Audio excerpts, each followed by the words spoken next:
want to share with you what I believe to be are the 3 best ways to carry your EDC fixed blade. Stick around.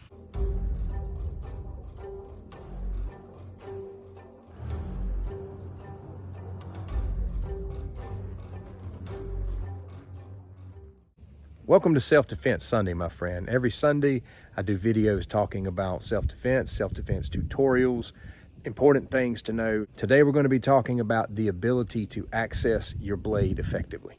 I want to put a strong focus on concealment and quick deployment because concealment is the element of surprise and quick deployment allows you to be successful. If you're anything like me, you probably carry 2 knives every day. Maybe not. I like to carry a folding knife to work with, and I like to keep an EDC fixed blade on me as well at all times for the purpose of self-defense. Now, I know some of you live in parts of the world where you're not allowed to carry anything for the purposes of self-defense per se, but here in America, we can. That being said, I've always believed that this right here is your best weapon, but depending upon where you live in certain parts of the world, you may or may not be able to carry certain things. You have to get creative. But when it comes to your everyday carry fixed blade, I believe there are effective ways that it can be carried where it can be concealed and drawn very quickly, and ways where it's not so effective. It was my training that brought me to these conclusions. Now, you may like one carry method over the other. Different blades may call for different carry methods, but I want to show you the 3 I believe are the best.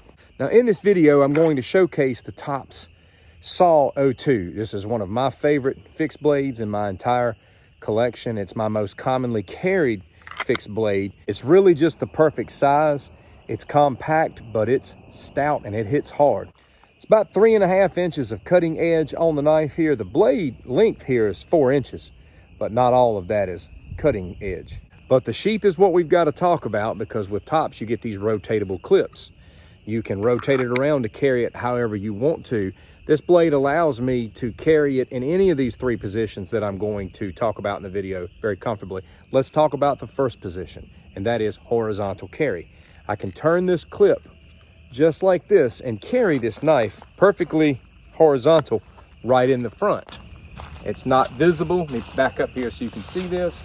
It's not visible. I can put it here on my side, access very quickly. Now, opposed to the other 2 positions I'm going to show you, horizontal carry favors the position of traditional grip or hammer grip over the others. Because with horizontal, you'd have to reach under and grab this way. You could do it, you could practice it, but it's still not quite as fast as just going from here to here to here in the traditional grip. Now, at some point you could transition if you needed to, but horizontal does favor hammer grip or traditional. In this position, you're at a better place to slice, but not just slice, you can thrust. You can thrust from this position. You're not just limited to slicing with traditional, you can thrust as well. And you can also jab. And the Tops Saw 02 most definitely accommodates horizontal carry, and it doesn't take up too much room on the front of your body. Now let's take a look at the second position, and probably my personal favorite because it's so comfortable and it's so fast. And that is, we're going to turn it back this way and do pocket carry, because this clip grabs my pocket. I can deploy my blade and the sheath stays put. I can drop it in there just like that and throw my t-shirt right over it. Pocket carry, on the other hand, favors the ice pick position because I can draw it just like this. It comes right out in this position. I'm here and I'm here. Now, I don't discount traditional grip. I don't discount slicing and thrusting because it's all relevant depending on the situation. But I do believe that ice pick is the better self-defense position. My main reason for saying that is shock points in the body. You know, you can slice and somebody can continue to fight, but if you hit certain shock points, whether it be the throat, the eyes, the kidneys, the heart, it's going to stop that person. That's a shock point. It's the difference between getting sliced and being able to continue fighting versus getting hit or punctured in a shock point. And when I say throat, I'm talking specifically about the trachea because it starts to immediately mess with the airflow. Another advantage to ice pick like this would be if someone's wearing a lot of clothes. If someone's wearing a lot of clothes, it's not so easy to administer a lot of effective slicing, whereas good ice pick is able to pierce through those garments. And I'm also speaking in context of life and death situation. The use of a blade in a life or death situation. I'm not talking about the use of a blade in a squabble. I'm talking about your life being in danger. The third position I want to talk about is the appendix carry. Now, the appendix carry is not as comfortable as pocket carry, but it is more concealed and could be a tad faster. With the appendix carry, we're going to leave our clip here the same way as we did carrying it in the pocket. Appendix carry sits just like this. I can throw my shirt right over, conceal it. Once again, I'm going to demonstrate how fast this can be deployed and placed on the target.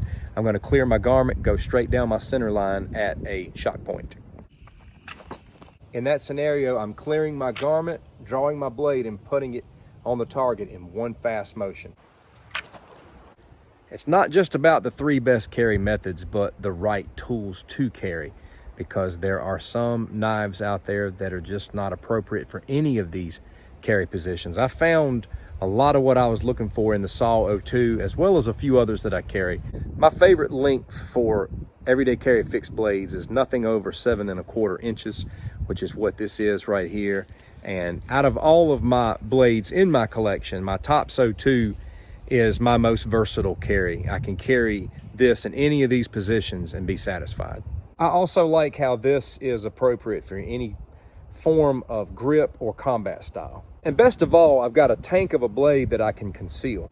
All right, my friend, in conclusion, I believe those are the 3 best positions to carry your EDC fixed blade. I hope you found this video insightful. I'd love for you to share in the comments what your favorite carry method is.